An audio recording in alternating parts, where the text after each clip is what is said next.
The problem is that my shirt gets untucked when I do it. See? So I have to walk Well, I around. was hoping for the view of that. It would have been lovely.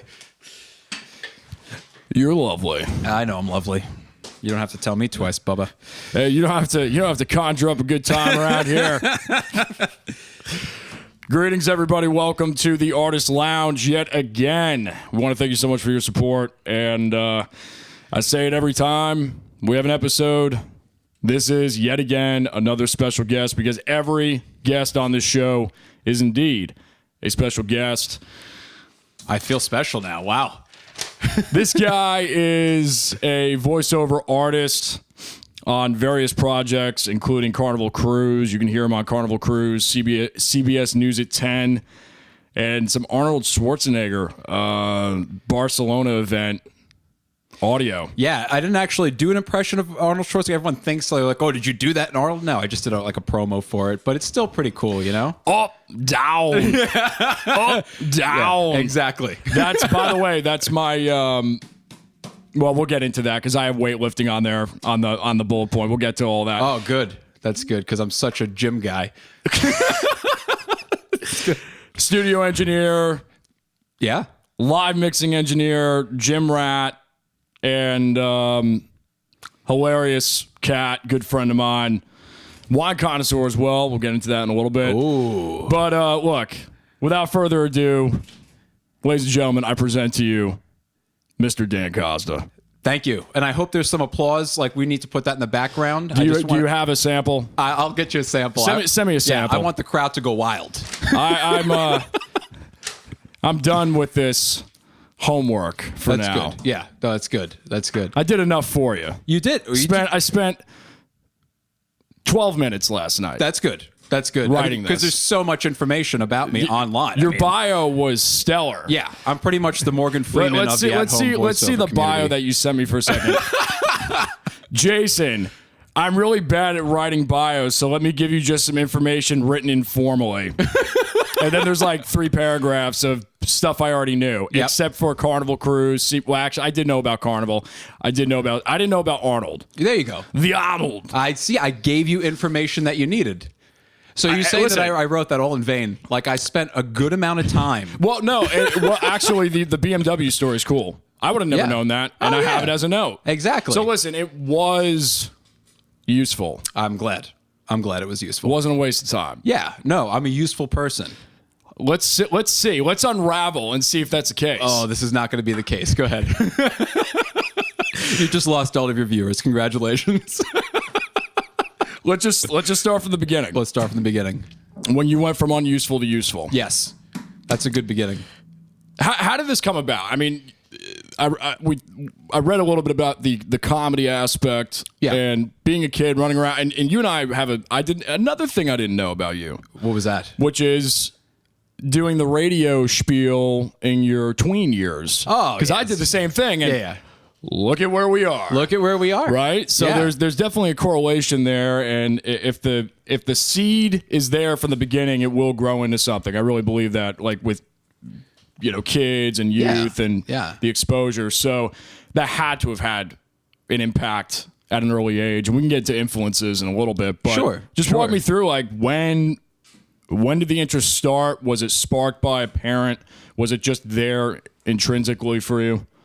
Yeah, I would say anything to do with music has always been sparked by my father, and that's been in there. But from an early age, my parents always had me watching very old comedy. Don Rickles and Jerry Lewis and Dean Martin and Abbott and Costello, and I loved the sound of that time too, and just the comedy. And so from a very young age, I was creating different characters and trying to be funny.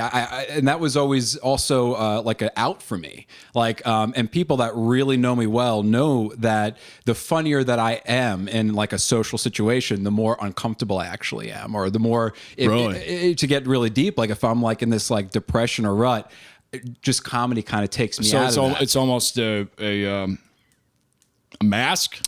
in a way? I would say so. Yeah.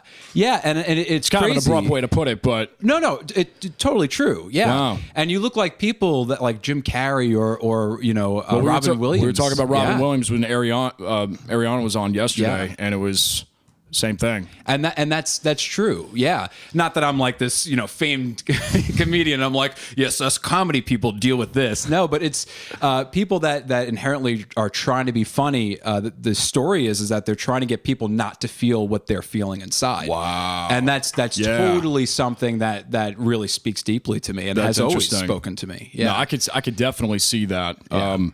By nature, I don't really think I'm that funny. But you kind of get my humor. I think you're funny. I take it out of you too. I take you to limits you've never been to. You take me to heights never reached. But I could see that as I think for me it's probably my music in general, just like writing, writing and the art. That's my escapism. Yeah, and it just so happens to be my career, which is great. That is great. But that's really interesting. I'm gonna look out for that more when I'm interacting with people. Yeah, to see if I can pick up on that. Yeah, But you hide it well. Yeah, I try to. If that's the case, that is the case. Yeah. Funny guy. Try to be. So comedy kid, funny guy, hosting your own radio shows as a youngling. Yeah. Talk to me about this Edgar Winter experience and listening to Frankenstein for the first time. Yeah. So pretty cool experience. So from an audio standpoint, before we get into the sure, yeah.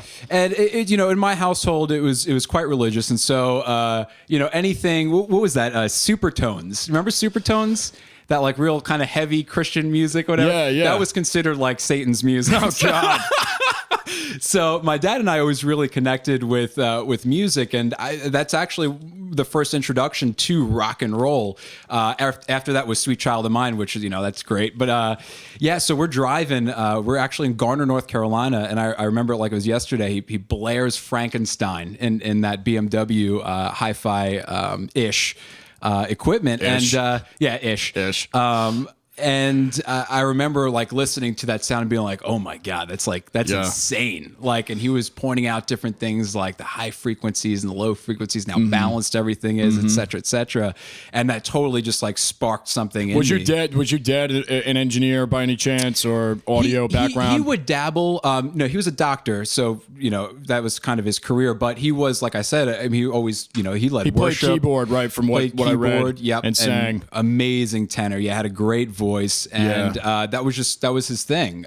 He always was into music, and that's just something that kind of sparked my interest. What was the main thing that really stuck out to you when you listened to that track? Because I remember, I can't tell you where I was the first time when I heard that, but I think I was with my dad as well. Yeah, back in my teen years, because he got me turned. I was listening to the Beatles, Deep Purple. Yeah. And all just these amazing sounding records, but also the songs were so tight. The musicianship was phenomenal. Yeah. And I remember also, drawing a blank. If you're drawing a blank, I'm going to draw a blank. Like 10 times the amount of music that I know. It's one of the. It'll come to me. It's like one of the best live sounding records of all time. Sure. But he did the same thing with me. We would have these discussions in the car, and like Journey, like Escape. Yeah. One of the greatest sounding records, and fantastic you got Steve stuff. Perry's incredible vocal and the whole band and whatnot. But as I try and recall that artist in the live studio record, because you probably know it as well, walk me through that experience in the car with him. What was the one thing that really caught your ear on that track? Or a couple of things, maybe. Yeah, I think that was the first time I sort of was introduced to the notion of there being layers to music, right? Yeah. Like people that are not really into music, they hear just a song, right? And people that, such as yourself, that have literally produced music, you don't hear just a song. You hear every aspect of that, the different instruments, the intricacies of every instrument, how they come together too. Yeah. That's a big part about live sound too, is how the whole instrument and band comes together. And that's sort of like a first introduction. I mean, there's a lot of intricacy going on in that song, where you're hearing the guitars, the synth and everything. And so that's kind of my first bit of that. And he was kind of pointing out, it's same thing with what was that, Funeral for a Friend? Oh, the first song? Yeah. My dad pointing out different things. That's another song that was big, and that's also a great album, the Goodbye Yellow Brick Road album. Yeah, Yellow Brick Road, man. Yeah, and so, So that I guess that's what I would say, just the layering of everything. Peter Frampton. Yeah. Was the name that I remembered. Yeah. And Comes Alive or whatever that record is. If you haven't heard it, it's up there with the Frankenstein type of 70s heavy analog, just glue sound, you know, really, really. And you got to think about this. I mean, they were doing this stuff without Pro Tools. It was all analog, all going to tape. And that's an advantage. Yeah. But it's also a disadvantage because it's happening in real time. It is. It's similar to live sound too, where, you know, again, we'll get into this, but that's a whole other animal. Yeah. Me personally, I've done it. I love listening to something 100 times and just playing with it and keep dialing in sounds. And live is, like I said, it's just a totally different story. It is. It is. A lot of it's about the feel and, you know, getting the whole crowd involved too. Which is, you know. Yeah. So from youth to pro, so you went. Did you just use the word pro? Well, you get paid for this. I do. So I guess that makes me a professional. Unless you want to come up with another term. I would say pro. I would say all the way. Like I said, I'm the Morgan Freeman of the at-home voiceover community. Same respect. You did go to college. Actually, I took some college courses. That's I tell people that I go to college because, you know, people like look down at you for that. They're like, "Oh, you didn't go to college," and I'm like, you know what? I don't have this amount of debt, and I self-taught myself everything. But I did take some college courses, and depending on who you are, I'll tell you that I went to college or not. What was your background as far as after high school? So after high school, all business. Great. Yeah, so sales and business. Okay. That's kind of like what you do if you don't have a college degree. Yeah. You know? I mean, I went to school for business. I graduated, and luckily I'm not really in debt from it, but that's good. Yeah. I came out of it. It was a great program. What I found was I learned more of the textbook and terminology than the experience. Sure. I agree. And it's good to know it, but it is. Got to say, I probably learned more from just coming from a family background of business-oriented mindsets and just doing it day in and day out. Yeah. From an entrepreneurial standpoint, would you agree with that? And if so, how has sales helped you with the pursuit of the voiceover career? Yeah. Yeah, well, I do agree. I'm a big advocate for obviously learning as you go, kind of faking it till you make it. Yeah. And that's actually a part of sales, but sales in general, I feel, can correlate to a lot of different businesses, especially when you're owning your own business, because it's really just the interaction that you have with people. And I feel like somebody that has a really good grasp on sales, not like that used car salesman. It's like, hey, check this car out. It's got 200,000 miles on it, and we'll break down, after you're missing a toothpick. Oh, am I? Yeah, and I have to get a thin mustache. Let me go shave really quick. I'll be right back. we need to get you a used 87 Honda Civic. Oh yeah. Beat to crap. Yeah, and absolutely. A nice New Jersey license plate on the back and the front. Oh, it's the Jersey, baby. That says bada bang. And you just lost all your Jersey viewers. The armpit of America. Goodbye, Jersey. Also learn how to drive. Anyway, so sales really it does. It kind of goes over, and it's it not taking no for an answer, man, and putting yourself out there. Being sell this pen, damn it! I will sell that pen to you. Supply and demand. Let me get the pen. All right. Do you have a pen? Do you need one? Yeah. There you go. Sold. That's actually stolen from the Wolf of Wall Street. Wolf of Wall Street. Yeah. Totally stolen from that. But anyway. And the F word 470 something times in 3 hours. So. But doesn't casino still hold the top? I think probably. Casino, that's something I have to Google. Yeah, we should Google that. Yeah. Let's Google that sometime. Yeah. Not right now, because we're in the middle of an interview. I can. I mean, don't. I don't want to. I mean, okay. We're already talking too much about it. So continue. And so, You know, it's just this way that I view interactions with people. Not that I'm always wanting to get something from you, but it's learning how to build rapport with people, right? Kind of getting onto their level, learning how they sort of, you know, how they like to interact, and you sort of mirror that interaction. Yeah. Are you into Peter Green by any chance? Did you ever read any of his books? No. Okay. Now, yeah. So first, you mentioned that I don't go to college, and now I don't know who this person is. So I may not be a smart man, but I know what love is. I love Jenny. I love you, Jenny. I love you, Jenny. Tell me who this person is. No, just it came up in conversation on yesterday's episode with Ariana again. Sure. Just a couple of interesting books that deal with human nature, sure, and sales, and trying to look, I guess, inwardly outward, sure, and being a little bit more present.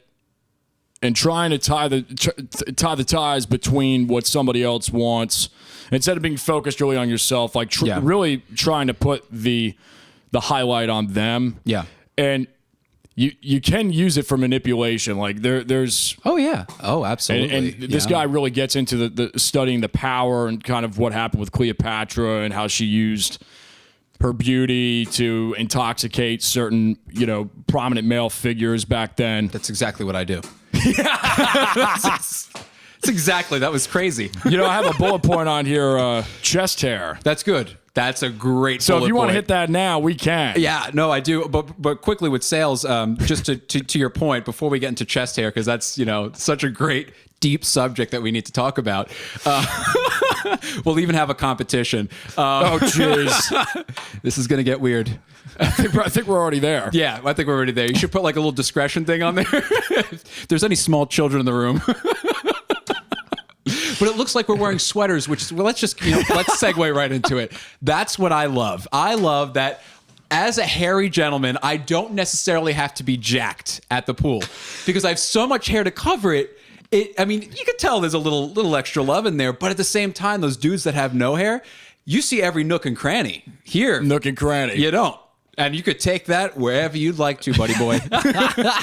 So the women thing, it's like 50% love it, 50% hate it. Well, here's my What's favorite your experience? Part. So Crystal, she I'm always like, you know, one time I did do the full shave thing, and that was like terrible. That must have been excruciatingly itchy. It was. It wasn't pleasant at all. But anyway, so Crystal's like, I really like your hairy chest. It's very manly and sexy.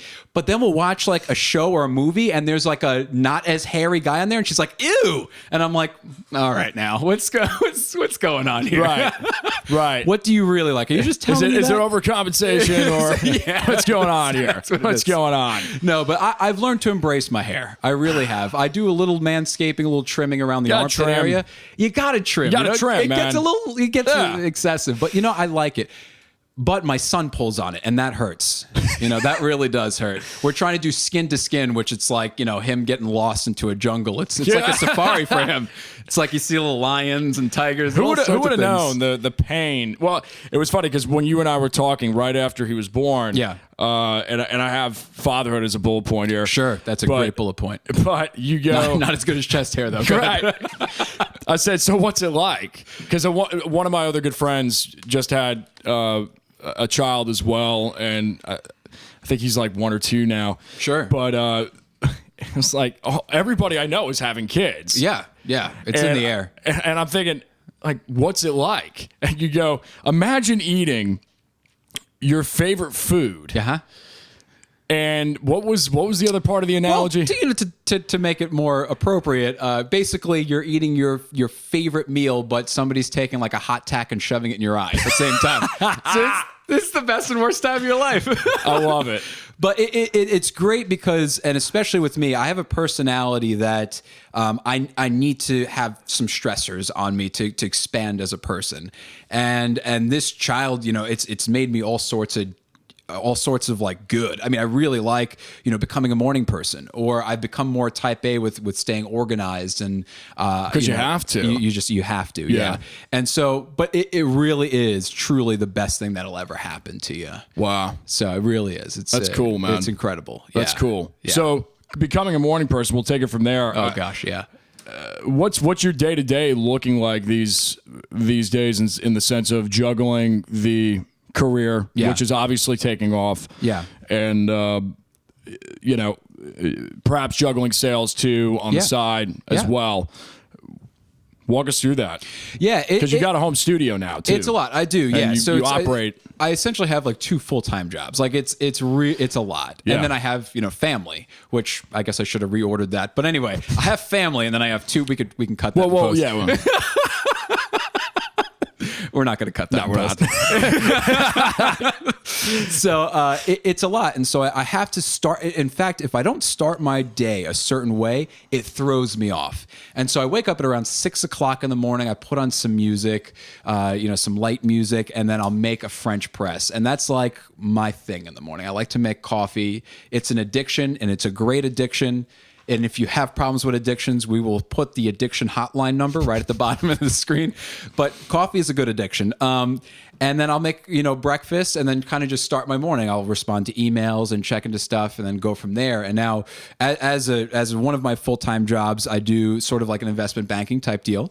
And then my other full-time is being a voice actor. And that's auditions during lunchtime, coming right home, hopping into the booth. Weekends, I'm always in the booth. Right. And, but it's a passion. And so it doesn't feel like work. And I like both. I really do. Yeah. So yeah. That's awesome. I hope that answered your question. Oh yeah, absolutely. Yeah. So you're pretty much hitting this at least 5 days a week in the booth. Oh yeah. Good. Virtually every night. I mean, it's a lot of work. Well, and it sounds like it. Yeah. The quality is there, and it's not me just saying it. It's the clients that are taking you on. Thank you. Yeah. Yeah. And it was all a learning experience, and especially somebody that was coming from someone that's very particular about their sound. I almost in the beginning focused too much on how well I EQ'd myself or how well I compressed my voice, as opposed to actually giving a really good performance. And so finding that happy medium was something that I've done a little bit later on, and it's made a whole difference. It really has. Yeah, let's talk about that a little bit. Yeah. Let's just talk about performance in general. Yeah. I mean, thoughts on that, thoughts on how to get there, thoughts on knowing when it's there. Sure. See, the voiceover industry is a lot like being a live sound guy. So at best, you're really sort of invisible. You know what I mean? Like, think about that. If you're a live sound guy and people are turning around looking at you, you're doing something wrong. Granted, the sound guy always gets blamed for everything. The lights can go out and everyone's looking back at the sound guy, and I'm like, I'm not a light guy. Yeah. But the same with performance. You're not there to overpower the entire thing, right? For a movie trailer, what you're seeing, the scoring, everything, you're basically telling a story, and you're a part of that story. And as a narrator, you're guiding that story somewhere, right? So I never want to be that guy that's like in your face, taking over the whole thing. I want to be a really beautiful accent to whatever project is there. And that's something that I try to strive for.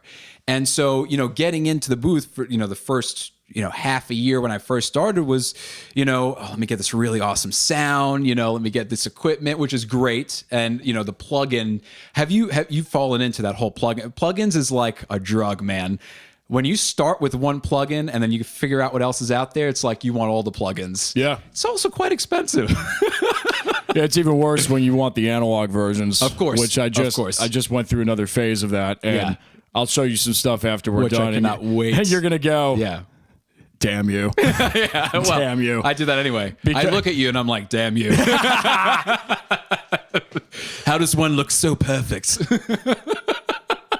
Listen, I just look in the mirror every day, and I try my damnedest to look there and go, oh, Dan. Yeah. God. I think I have a facsimile enough of your sexiness. You should. Hopefully. You do. It's the chest hair. That's what guys like us, that gives us an edge. The chest hair. The chest hair. Yeah. Yeah. It's testosterone.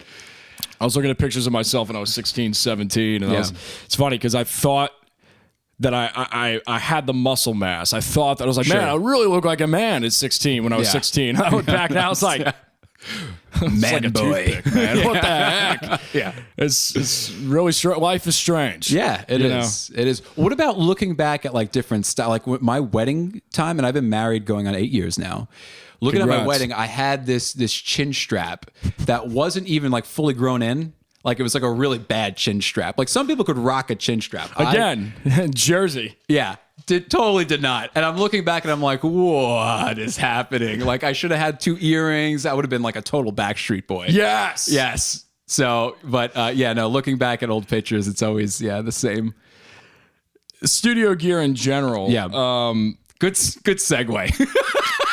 Listen, we and let's see how many times we can say segue in this video. Segue. We'll have a counter on the bottom of the screen. My job is just to keep us on track, and we'll go good. off. We'll go off. This is drinking and driving here. Oh, absolutely, which I do often. Out on the back roads. Yeah. Yeah, this is why I don't do what you do, because I have ADHD, and it would be like 5-hour videos. So I'm surprised you're even able to read what's on the paper in the booth. I don't even know how I do it. I don't. Grace of God. It is it's look at grace of. Look at what God's done in this place. It's too bad TD Jakes doesn't do any voiceovers. Yeah, man. Too bad. He'd be great at doing voiceovers. Glory. That's all you need too. You're like having this the second chapter of Samuel. And God, man, you're gonna have to compress that. You definitely clipped. I'll tell you what we're running right now. A little CLA 2A into a Shep 73 L2. Little Pew Child. And it's funny because I have all the analog of this now. Yeah. Which is kind of funny. That's awesome. A couple of L2s there. Yeah. So we're peaking like mofos. That's good. That stuff is glued. Hot and ready. And we're hot and ready and we deliverable. are the Krispy Kreme donut sign. We're both. Our audio is hot. So anyway, back to gear. You've got like 4 or 5 microphones on your website that you currently use. Yeah. I want to ask you for some of the newbies out there. Yeah. Excuse me. The microphone myth. How much of a difference does it actually make? And you and I both know the answer to this, but I want to hear your words. Yeah. You know, the vocal chain in general, microphone to pre to maybe another pre even. I'm doing stuff where it's hitting 3 or 4 stages of analoging before it goes into Pro Tools now. Yeah. Plugins to the master bus. Your thoughts. I have it also in the shootout at the end, but that's a little bit different. I'm going to give you time here to really expand on what you've found in your sound and just likes and dislikes. Just expand on it. Yeah, I mean, I'm a huge fan of, and this is going to contradict everything I said about being a storyteller, not being. Generally speaking, I really love in-your-face vocals. I really do. I like a good vocal presence. So even in recorded music in general. Oh yeah. Oh absolutely. And that's how I mix live. We run parallel compression on our vocals in church. It sits right in the center. Yep. Right in your face. Yep. And just beautiful. It's definitely a way to get it done. Yeah, it really is. It really is. And we have some amazing vocalists at our church, and so it's like real. It's just phenomenal. I think that really drives it. I have a question. When you're doing it live, do you send everybody to the same parallel bus, or do they have separate? Everyone's going to the same. Yeah. Okay. Yeah, I'm actually using an FX rack. It's a multi-band compressor that I'm sending everyone to. Oh, so it's almost like an outboard gear piece. Yeah. Oh, that's great. Yeah. Because some of the boards, like you can route things like you would in Pro Tools, or like the Behringer X32. It's a common board. That's used. Yeah. A great inexpensive board for especially right. And and they have some plugins in there where you can run that. And but the thing is sometimes you have feedback issues live when things are that hot. Yeah. And you got to tuck it. And then if it's tucked, and it's like, is it really making much of a difference? Yeah. So, but anyway, not to go off topic. Totally. That was one question I had for you, because when I was doing some live stuff, I found myself doing the same thing, but it was internally on the board and not on, because they didn't really have outboard gear at the church that I was kind of filling in at. Yeah. Yeah. Yeah. So, yeah, I mean, to answer your question quickly, absolutely. Microphones, they make a difference. They have different sounds to them. Now, I have seen voiceover actors plug in a Neumann TLM 103, which is a great mic, just right into a like a Focusrite or something, and it sounds good, right? It's not a bad sound. I mean, the Neumann, you really can't make a Neumann sound bad. I mean, it's like a Shure. It's you just really can't. And their performance is just so freaking good. So what I want to tell people starting out in the voiceover is don't focus too much on like having to get the most expensive gear and I need that, I need this.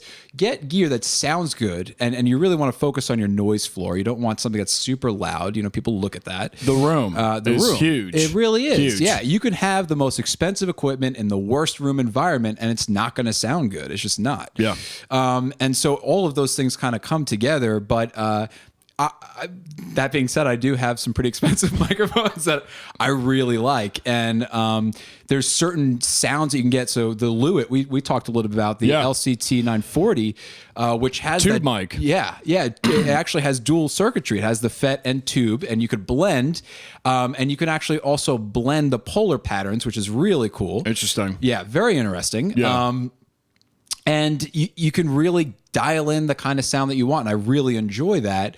If I want to give myself some more of that tube warmth and presence, or if I'm behind this like real chunky scoring, I want to give that FET a little more power to kind of make my vocals cut through a little bit more. Right. And then there's specific microphones that will give you a specific sound. So like that Sennheiser MKH 416, which is the shotgun mic. Getting really close to a microphone. I mean, like I tell people, those are on Hollywood sets, right? They're meant to be feet away.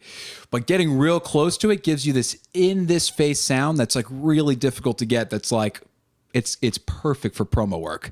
Getting that, like WDGB radio, like right in, like it right there. It's just something I couldn't make or replicate without that mic. Like manufacturing, trying to. It's difficult. Yeah. Or I would be doing too much, because you could do too much on vocals and it all goes to crap. You know that. Like you mess around way too much and it just... There's a fine line. There is a fine line. Real fine line. But have fun with it too. I love being a mad scientist with EQ and different things like that. I always say, learn how you're supposed to do it, but then break the rules when you can. Yeah, break the rules like an artist. Roll credits. Let's get into wine and whiskey for a second, because actually no, let's go to influences, because that was earlier and we skipped that. Yeah, with all of our rabbit hole tangents. Yeah. Any specific influences voiceover wise, and I mean even mixing music too and live sound, or just anything there, and if so, who? Yeah, nothing. No, I'm kidding. Inspired by God. I'm inspired by God. God. Vincent Price, man. Huge influence. And it's like every voice actor is going to say that. But him reading the Edgar Allan Poe series, listening to that, just the way he speaks. I'm going to have to listen to that. I haven't heard that, man. Do it, man. It's oh my gosh. That's got to be like it's fantastic. Hair up on the back of your neck. It really is. And it's not just, I mean, because first of all, the tone of that guy's chest voice. Hair makes it stand up like a fro, baby. Woo! It's really out there. In fact, I listened to that on the way to the pool. So it's like really, it covers, any of the, gotcha. Access. Gets everything nice and prickly. That's the thing. Nice and prickly. Yeah, nice and prickly. Don't hug me. No, don't. Actually, it's quite comfortable sometimes, though, too. You put a little oil on there and stuff like that. Right. I don't know if you do that. I mean, I do. Well, you don't oil your chest? You gotta. When you're around and you can help me out. Before a photo shoot, because I'm actually a model, too. I don't know if this... I feel like you're half joking, but you're not. I'm not. No, I am joking. I'm not a model, for the love of God. Okay. Actually, I tried to do the whole model thing. I have a friend who does some shoots for a glasses company, and he came over and he was trying to be nice about it. But he was like, "Dude, your side profile's a little weird," and I'm like, I'm sorry. Thanks, guy. Yeah. Appreciate so now it. if I'm ever looking at somebody trying to look, I make sure that I'm always, set. This is where the money is, not here. Actually, I do have a good side. You're telling me this now. I know. We've got the camera right there. But I think you got my good side. Like one side's Brad Pitt and the other side's like Steve Buscemi. I mean, it goes downhill so quickly. Freaking Fargo. Yeah. That's awesome. That was the most I was so confused when I saw that film. I'm still confused because of it. It's just, it really messes with you. So Vincent Price. Yeah, so Vincent Price.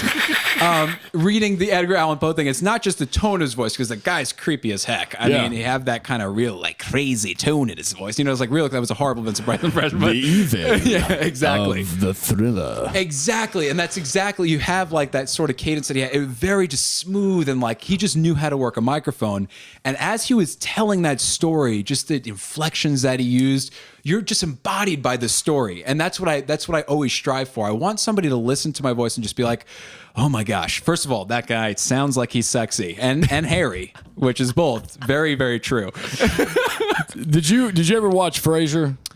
Not much. My show? Sister's into Frasier. I didn't really. Is there a hairy guy on there? Well, yeah, but that's not why I'm bringing it. Come on. Okay. Come on. Yeah, is it really that easy?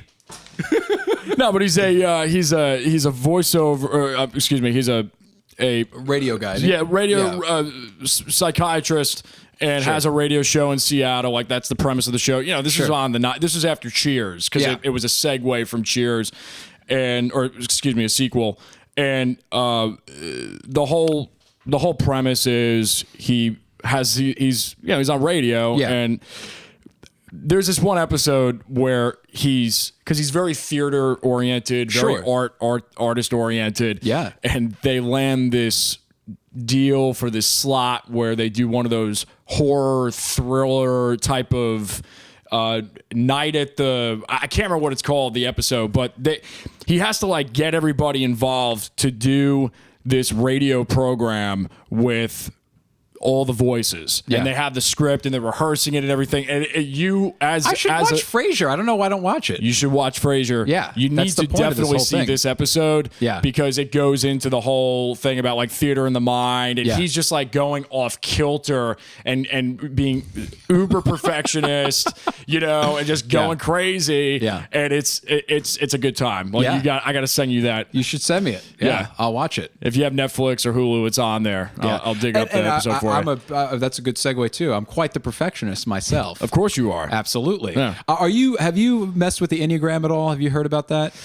I don't think so. Come on. It's like a personality test, but it's not like that, like, which Disney princess are you? I've done Myers-Briggs. I'm Ariel, by the way, because I have a beautiful voice.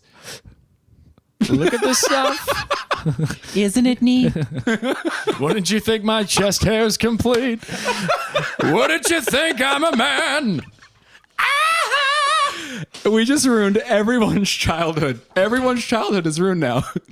This is probably the edgiest Artist Lounge yet. Because we're edgy. We're hairy. We need to play some, like, hair metal in the background. Like, we're just edgy people. I don't know why hair metal, but we guess we gotta. Get some Britney Fox on here. No, Britney Spears. That's even more edgier. Bow now. I'm gonna have to defer back to you to where we were, because I totally just forgot. Perfectionism. That's right. Yeah. Go. So the Enneagram is really interesting. It's the only sort of personality test that I've gotten into, only because it's very intricate. It really is. You can go as deep as you want to go with the Enneagram, and it's very accurate too.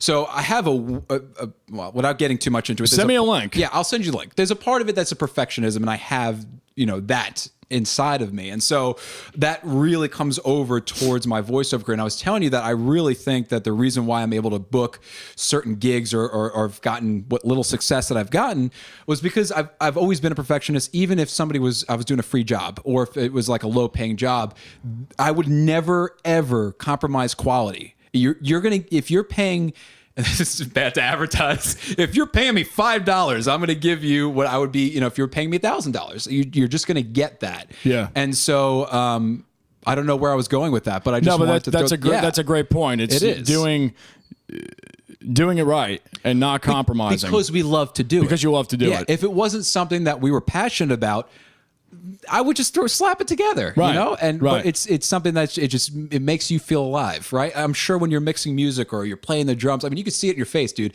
Your drum videos, you're like, I think the greatest face that a musician makes, and I make when I listen, is the stank face. You know the stank face? Yeah. When it's just like, just nasty. Just nasty. Yeah. Just how many times can we say nasty? Nasty. Nasty. Nasty. Roll credits. Nasty. So, faith. Yeah. Yeah. Wow. That's, yeah, we could talk about that all day. A little bit, right? Why not? Yeah. That's a really sore subject. It really is. It's, it changed when my dad passed a lot. When was that? 2016, December 20th. Yeah. Okay. So before my dad passed, I was on this journey of trying to find out who God was. And I had many conversations with, I think you know Mike Remedios. Love Mike. Yeah, Mike's a great guy. I haven't seen him in a few years. But if you want to talk to somebody who's done research, I mean, he's researched all different religions just because he wanted to know everything. And so, he recommended some different things. And, I was on this like really upward trend, and then my dad passed, and it sort of it changes things, right? You first of all, you're going through the different levels of grief, and one of those levels is anger, and you don't know who to be angry with, and one of those people, you're angry with God. I mean, you just are. Of course. There's so many questions. Why him? Why didn't the prayer work? All sorts of stuff, and so I mean, I hit a pretty low rut when it started like sitting in where I kind of turned my back on God completely. Like I just didn't really care about him, and I didn't care about, I drew to this conclusion that, if my dad passes away and that's allowable, why do I want to follow, follow God? And, I remember I had this crazy moment at Vertical Life Church where, the lead worship pastor and the pastor, they called me over to the side after I was mixing one Sunday, and the worship pastor told me that he had this dream, and it was, this whole, I won't get into it, but this dream basically about different fears that I had inwardly that I've never expressed to anybody else. And here he is having this dream about me, and my struggles that I'm not, I'm one to not really talk about my struggles, especially with my wife too and stuff. I like to be the one that's helping other people. I'm very much so a helper in the way that I don't want to share what my garbage is because I don't want to throw that on you, kind of thing. I want to hear and I want to know what I can do to help you with your garbage. But anyway, so he just basically were pinpointing all these fears inside of me. It was the craziest feeling. And when he prayed this like prayer, I broke down. I'm not like a super emotional person. Obviously if I'm sitting home and watching The Lion King, you're going to cry your eyes out. I mean, who doesn't? Heck, I mean, I even cried at Toy Story 3, but that's, alone. In person, even. It's that damn furnace. Yeah, that's what it is. That scene, it's like you have to cry. And so I started bawling, and I had this uncontrollable emotion. And I tell people when I tell the story that if I were an artist, it felt as though, and I would draw it perfectly, this giant dad just embracing this like little son. Wow. And I felt this peace, this overwhelming peace. And now, just to get deep here and dark, I'm coming out of a place where it was getting pretty suicidal. Like I could not, of course, I didn't want to live any longer. Yeah. And so going from that extreme to having that interaction with God was just life-changing for me. And not that I'm perfect in anything and perfect in my walk with faith, but I always have that moment to fall back on, that moment that I can't quite put into words. But I know the feeling that I felt. I know the emotion, and I know the joy and the pure presence of God that happened at that moment that really changed my life. And that was step one for me. And I remember I was driving home. I was crying my eyes out still. And I called the worship pastor and I was like, look, man, I said the sinner's prayer probably half a dozen times as a kid or a teenager and whatever. Yeah. I was like, but it's all been fake to me. I've only been following God because my parents did. And I was told what to believe. I was like, this is step one for me. This is the first step because this is my first interaction. And I know in my heart that was very real for me. And so I dedicated my life to Christ on that day. And it was just an awesome day. It was really cool. Yeah. Wow. Yeah. And so, that's awesome, man. Yeah. That's my story's nuts. It's too much to unravel, sure. in time frame, but I totally empathize and relate because I went through a similar thing when I was 17, 18. Yeah. And people don't understand until they experience. Mm-hmm. You know what I mean? Totally. And people don't know how to react to somebody that's grieving either. Have you noticed that? Like, people are really bad at responding to grief. Yeah. Unless you've been through it. And then it's like, it's really nothing you could say. No, you just have to be there. You just have to be there. That's exactly it. Yeah. And, Wow, we went really deep and dark there. That was deep. Yeah. That was deep. We need that. What is that song that they play on all the freaking puppy commercials? In the Arms of an Angel? Can you play that in the background? I could. We'd probably get it. In the arms of an angel. Anyway. say goodbye to the episode because we'll get a copyright notice. Yeah, exactly. Yeah, exactly. Friggin'. That's great. I'll help you foot the bill on that one. Wine and whiskey. You're a wine You're a wine connoisseur. Yes, to a certain extent. Yeah, I wouldn't call myself more so than me. Yeah. I'm clueless. Yeah. I just like a nice smooth Merlot or a Cabernet. Look at us, huh? Talking like adults. Got my vest in my chest. Let's maybe a little cheese spread or something. Ready to invest in that next. Take it easy there, Dr. Seuss. Watch out. Yeah, but I enjoy wine. I know you do too.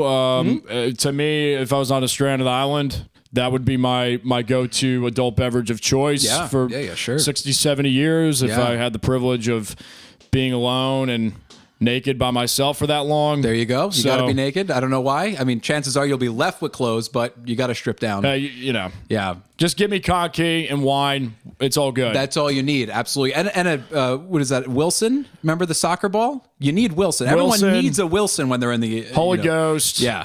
And naked. We're good. Little Wilson, little Holy Ghost. And some wine. And TD Jake's on tape. And TD Jake's. Glory! Glory! Hallelujah! All right. So let's talk wine. Yeah. So how'd you get into it?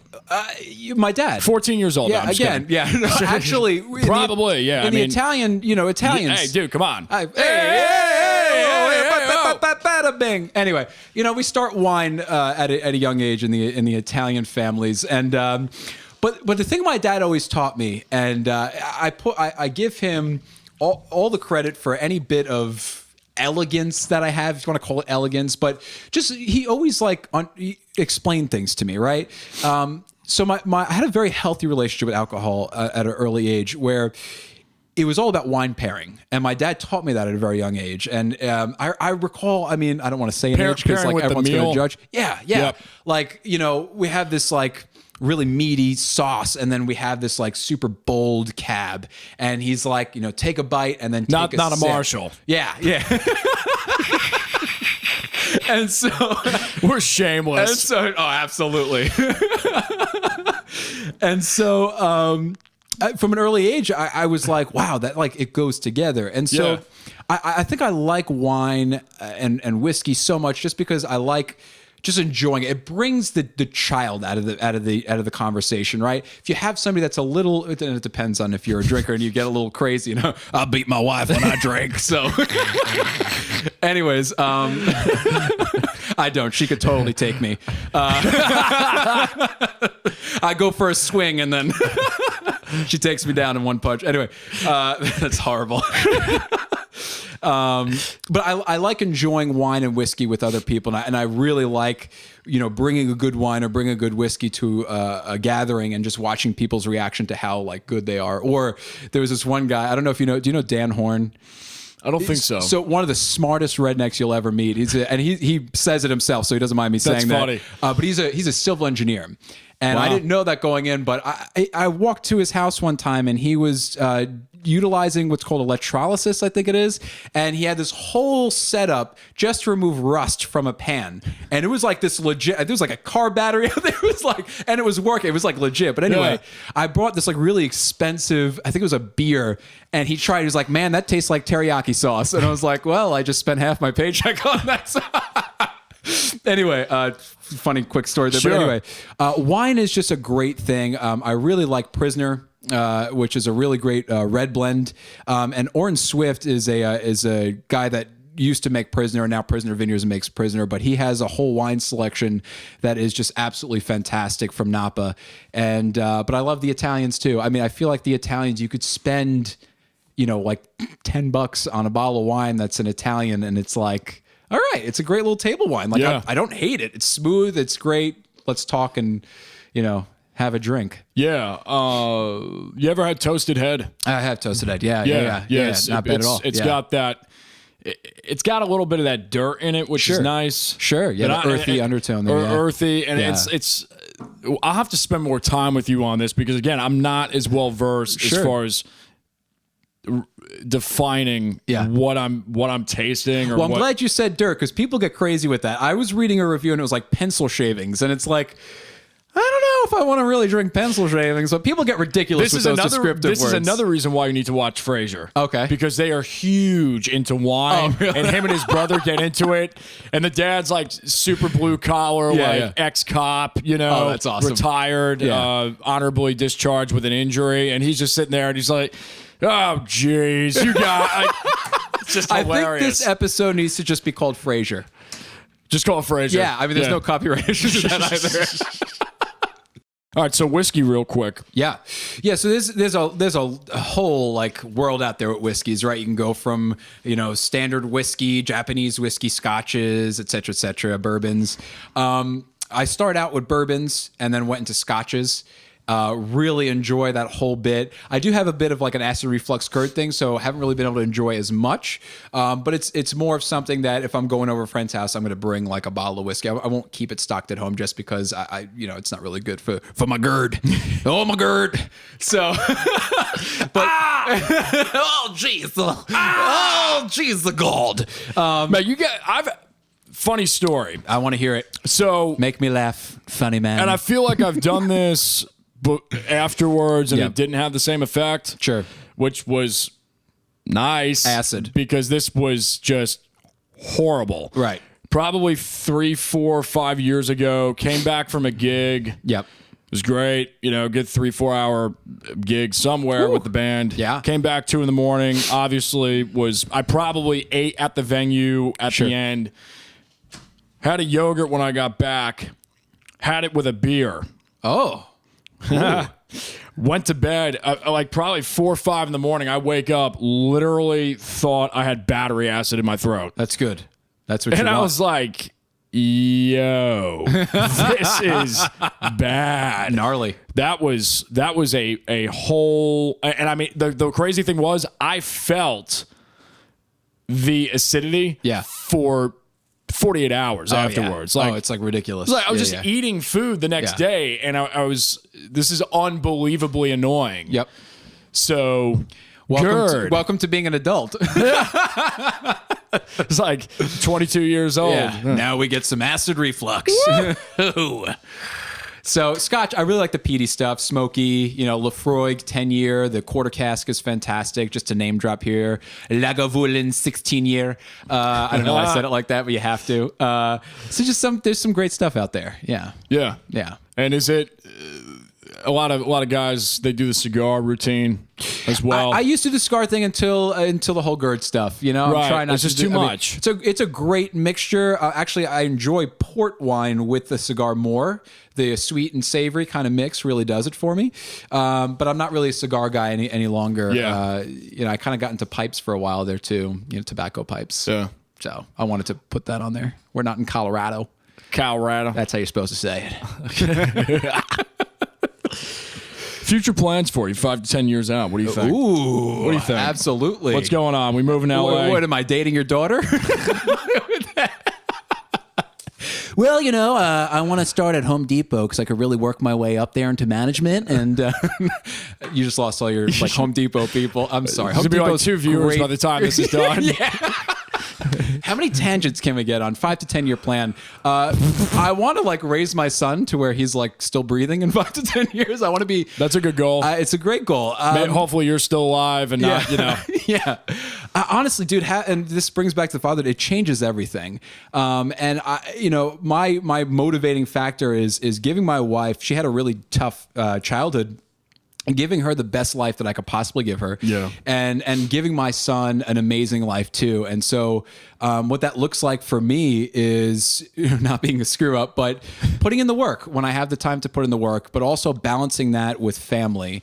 And so ideally, 5 to 10 years, I want to be fully maybe a financial advisor, something that I can create my own schedule and not have such a strict schedule on the the full-time job. Would that be more of like a consulting type of and I'm sort of or? into that. No, I'd want to be under like not a private firm, probably just like a bank. That way I'm not like starting from ground zero. Sure. And then just marrying that with my voiceover stuff and seeing where that goes. I'm a huge advocate for wealth building and doing that either if you have to be career centric or if you want to start your own business, but having a plan in mind and not just dropping everything and just kind of throwing out there, which some people it works for. I'm not that, risky. And I take a risk where I can, but having a kid obviously changes that whole thing. So my goal is to be very career centric, work this voiceover thing at the same time, just basically put in the grind and work it and just, create a good life for my family. I mean, that's like the most cop-out answer in the world.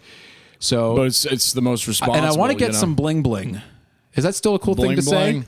It depends on what type of bling bling we're talking about. We're talking about gold chain that says my name on it. Well, Did someone already coin the name 2 Chains? I want to get 2 chains. I'm going to get 3 chains. I'm going to call myself 3 chains. I'm going to one up 2 chains. Flavor Flav. Yeah.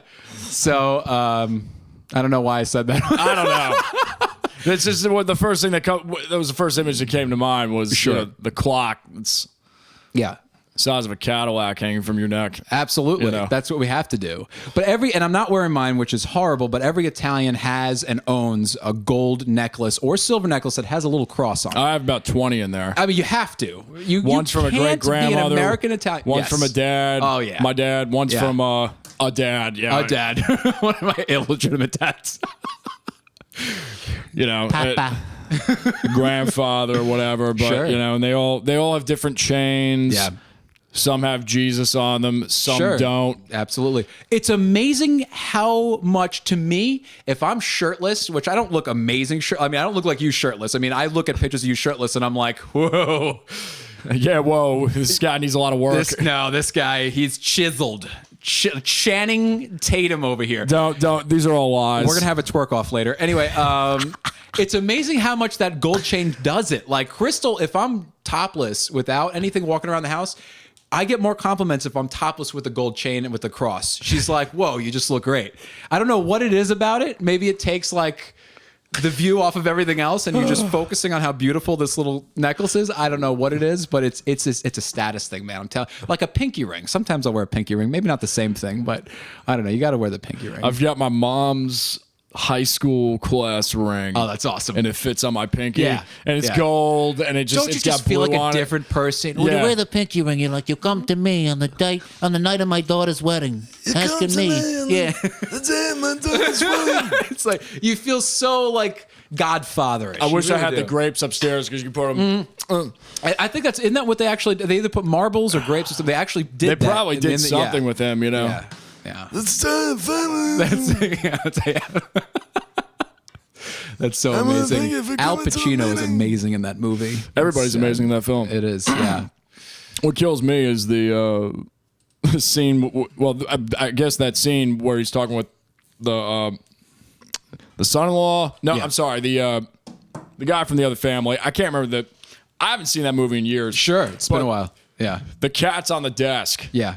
And just like he takes the cat and it's perfect. It wasn't like staged. It takes the cat, just places the cat. It's like the perfect meow. It's like, damn, somebody paid that cat like awesome. a lifetime of the best catnip because that was like perfect timing. Do you have a movie where you listen to it and the sound is really good? I'm going to interview you now. Sure. And I'll give you an example while you're thinking to help you out. In Bruges, if you've ever seen that movie, there's a scene where Ralph Fiennes is sitting down and they're having a beer. And for some reason, footsteps in movies, I really like a good sounding footsteps, especially on like cobblestone and stuff like that. Really gets your engine. Oh yeah, really gets it started. The gear grinding. I love how unsexy our sexy voice is. It's like we revert to like. You ever watch Hodge Twins? No, I haven't. Oh, okay. Another thing that I haven't watched. You keep I'll send you recommending links. things. Again, that's like I can't even get into it without you having like subtext. Sure. To, you know. Yeah. Or I'm sorry. I'm previous just such a experience. disappointment during this whole thing. That's okay. That's okay. Yeah. That's all I right. don't go to college. Haven't heard of that author you talked about, and have not watched any of the TV shows that he's watched. But not to get. But we have God. God. I don't know where we were going with that. Just listening to sound. Oh, that's right. Yeah. Just like footsteps are just a good sounding. A lot of the Tarantino stuff is unbelievable. Yeah. Oh yeah. Wes Anderson's great. As far as soundtracks, I mean, even just John Hughes. Yeah. I love what he did with Breakfast Club and Planes, Trains, and a lot of it is kind of I like freaking love Planes, Trains, and Automobiles. a lot of it's like that 80s cliche, but I'm a big fan of it. Sure, I agree. Breaking Bad, even though it's very cinematic, it's not a movie, obviously. Sure. A lot of the Breaking Bad production. Oh yeah, it's good stuff. Yeah, no, I mean, it's David Lynch. Yeah. As well. David Lynch with his films and Twin Peaks. Yeah. A lot of layers there. Yeah. A lot of layers there, if you haven't seen any of his stuff. Yeah. Real quick, before we get into the shootout. Weightlifting. Because you were peckish at one time. I was. Yeah. It's once you have a kid, it kind of, well, first of all, when Crystal was carrying our child, she was craving all the best foods, like chicken wings and burgers. And I was like, you know what? I'm going to give in. And I gained so much weight. Oh my God. So did you maintain your program? Well, oh God, no, it was unfortunate. It all went to heck. Yeah. But at one point you sent me a picture, I guess it was like 5 years back or whatever. We send each other's pictures. We have a good time. We do. We have a good time. We have a good time. Yeah. We have our names and numbers written on many bathroom stalls out there for a good time. 919. I'm not going to say our numbers. Yeah. So 180, 190, totally stacked at one point. I remember. Yeah. Sure. So let's talk about that. What were you doing? Let's talk about it, bro. 5 days a week. Yeah, 3 hours a day, 4,000 calories. 8,000 calories. I pretty much looked like The Rock. Was that? Yeah. No, I didn't actually. I thought you did. No, I didn't. Come on. It's incredible how much you have to change in terms of when you're working out. And so my thing was I started out just doing some full body every other day. And then I started doing like chest and tries, and then doing, back and bicep, and doing those every single day with one rest day. Mm-hmm. And then so 6 days the a week, dreaded in a leg sense. day. And then transitioning, then this was a big deal for me, transitioning from machine to free weight. Okay. And that changes all sorts of stuff, because you start building your core, you start working, muscles that you weren't quite working. And machines are great. They really, I never started with machines. They isolate. I did. Yeah. They isolate. They do really well, and they're there for purpose. I went the other way. Oh, you went the other way? Yeah. Well, because we just had weights here, and I had an eye injury when I was 14. So for 6 to 12 months, I was basically incapacitated. Like I couldn't do anything. So, and that's when a lot of people start, is kind of freshman, sophomore year of high school. Yeah. I was active. I was dancing, doing musical theater before that. And then everything stopped. I was playing golf and mostly everything. ballet. Yeah. Yeah. 8 years. That's good. That's actually it's unbelievable. Amazing. Yeah. It was insane. And you did the theater scene for a while. I saw you played Elvis. Was that correct? Yeah, back 2011. Yeah. I was watching that video, and Crystal walked over. She's like, "Who's it?" I was like, "Jason Damico." She was like, "He needs to be doing this." I was like, "Well, he's a great musician, so he's kind of doing it." Hey, man, it's the Elvis thing is it's so great. If there's anybody that needs to play Elvis, it's you. I mean, you are Elvis. I mean, you have that voice. You have the eyes too. I mean, I'm already that's why I haven't broken eye contact yet during this whole time. We're caught in a trap. I can't walk out because I love. Did you see the shutter? Make sure you zoom in on the shutter I just had. Anyway. So I didn't really get into weightlifting until after that, and that's why it was free weight, was because a lot of it was just, bicep curls, free weights with the chest and triceps and learning things. I didn't really get into heavy lifting until when I was in New York, Gold's Gym, 20 years old. So about 5 years ago, really started getting into like heavier stuff. Yep.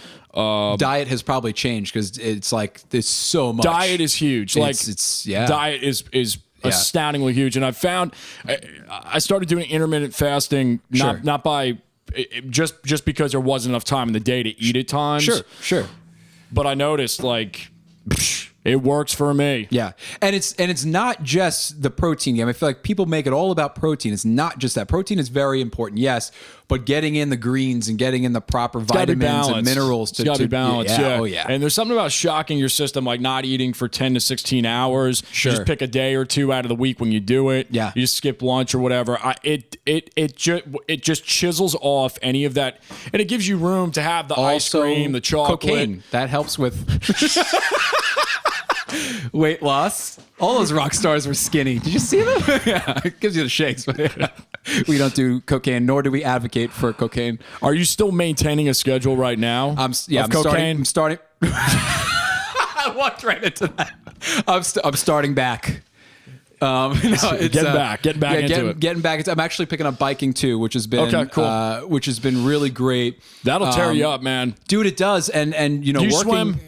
No, that's the one thing I never really got into. I had to get into it because I had tendonitis for a while in the arms when I started going heavier. So good for you, and dude, it was the greatest annoying blessing because it forced me to have to go into the pool and start doing laps. And now it's like we're totally broing out right now. This is such like this is what it's about. We're frat boys right now.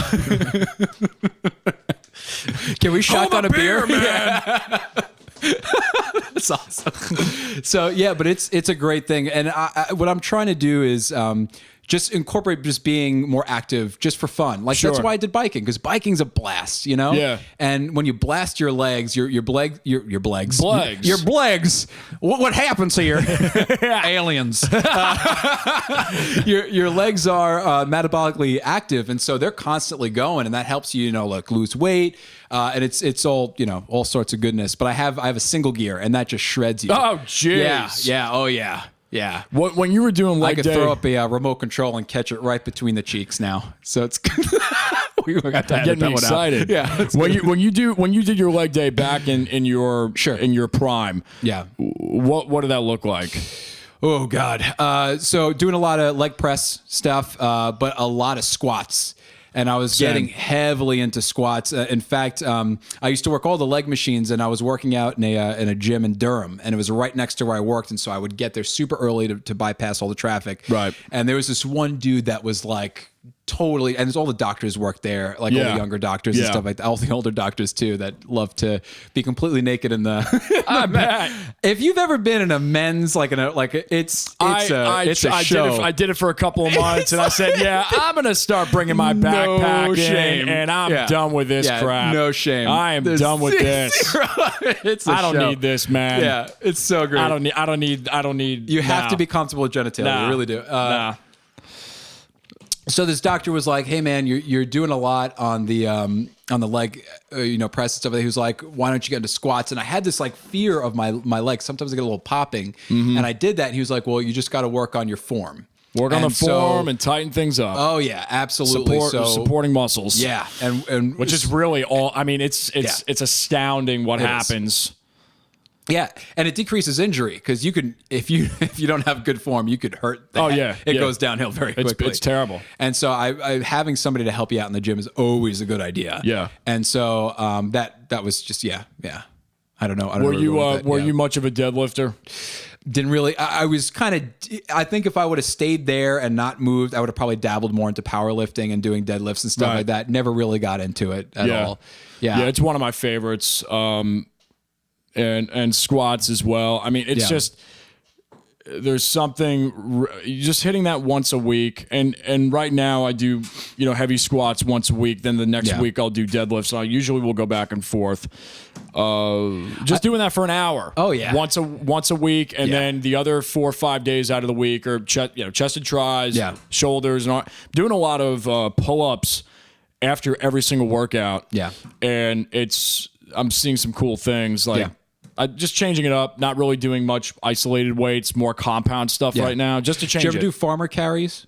Yes. You take two and you do just your shoulders and oh my God. Because at Gold's, when I was up there, there was a lot of room and there was a lot more weight. So you could pick up 100-pound dumbbells and just go. Walk it and just like, oh my God. Yeah, dude, that gets it going. Yeah. Yeah. I love doing tricep exercises too. Same. Like I don't get tremendous biceps, but I can really work the tris and it adds a lot of width to my arm. And they just look great. They're very pretty muscle. What's your strongest muscle group, would you say, for yourself? I'd say legs. It's always been, and it was my dad's too. Not that he was like tremendously into weightlifting, but it's always been my legs. For me, it's legs and back. Yeah. For sure. Back is probably number one, and then legs number two. Yeah. I do get a pretty crazy chest too. Yeah. Yeah, which is all of them. I'm just so manly. I do have a lot of testosterone, which is great. I err on the side of being a very feminine man, though, which is hilarious. I'm into style. I'm into a lot of feminine things, Barbie dolls. But I do have a lot of testosterone flowing through me, so that's always good. I don't know where I was going with that. I'm proving something to the audience out there. We know you're an Alex Jones subscriber. It's all right. We know you get those eugenics. I have a couple of mesh tank tops, but who doesn't? Let's do this shootout. Boy, George. So I'm going to be terrible at this shootout. No, you're going to be good. You're going to be great. Okay. Mike. Neumann. Can't argue with that. Saturation. Ooh, compression. Is that what we're supposed to be doing? Like, sure. Okay. Yeah. That works. Okay. I should say makeup gain. Can I say makeup gain? Sure. Makeup gain. Well, that's part of the compression. Yeah. Compression. I'm already screwing this whole thing. Reverb. Ooh, space. Ah, nice. Delay. Chorus. Interesting. Okay. Is this supposed to tell you something about it? Listen, everybody's got different answers. At the very end of this, I'm throwing you curveballs and you're like hitting them. You're actually hitting them. I'm trying to. Drama. Theater. Comedy. Ooh, Jerry Lewis. Dynamic microphone. Shure SM7B. There's one over there. Oh, I use it all the time. The best of all the dynamics. Well, you already gave a condenser, but I'll throw condenser mic other than Neumann. Lewitt 540 Sub-Zero. Right. Guitars. Ooh, Randy Rhoads. Jeez. De-esser. Not needed. No, depending on Countryman. Oh my God. Always de-ess a Countryman. Just want to throw that out there. That's probably the best answer we've had. I haven't asked de-esser, but I'm just saying in general of all this thus far, that's probably the best answer on a shootout. I love that. Drums. Oh God. Jeez. I don't know where to go with drums. Oh. Snare. Okay. Snare volume. Sure. No, that's huge. Yeah. Oh, absolutely. Being at the linchpin, same level as the mix. local. Ooh, huh? It's the linchpin of the mix. It is. It really is. If there's drums. It's rock and roll, baby. Absolutely. Bass. The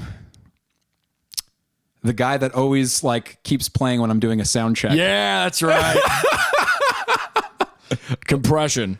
Ooh, CLAL2. EQ. Precision. Okay. Pop filter. I would say transparency. Depends on the pop filter that you have. Makes it more transparent. Interesting. Yeah. Chest hair. Jason Damico. Ah! Boom! Roll credits. Now, here's the final question. If you go back in time to your 15-year-old self and give him advice, what would it be?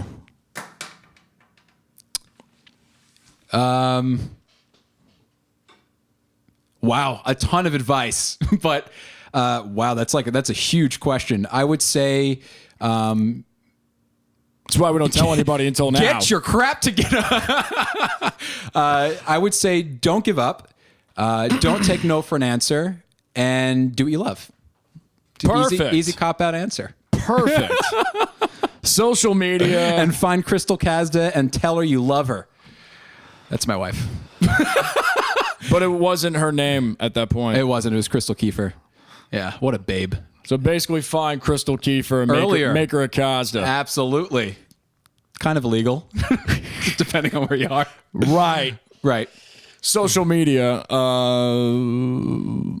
Everything will be in the description box. Absolutely. Go ahead and follow me on Instagram. You know, it's kind of fun to follow me. I think it is. I think it could be. I have a good time. Yeah, I have a good time too. DanKazda.com. Yeah. Hire this man. Hire me. Make Please. him talk. I have a kid at home. I mean, I don't want to seem needy or anything, but for the love of God. This has been Oodles and noodles. This has been a great hour and whatever, 10 minutes or whatever it's going to be. Yeah. And now we're going to go mess with some of the equipment in there because I'm singing through your chain signal. I don't care what you say. I'm not even a singer, but it's going to happen. Indeed, indeed. Yep. Don't forget to subscribe, like, and share. We really appreciate you guys with your support. Yeah. And stick around for the next one. We'll see you later. Take it easy. Peace.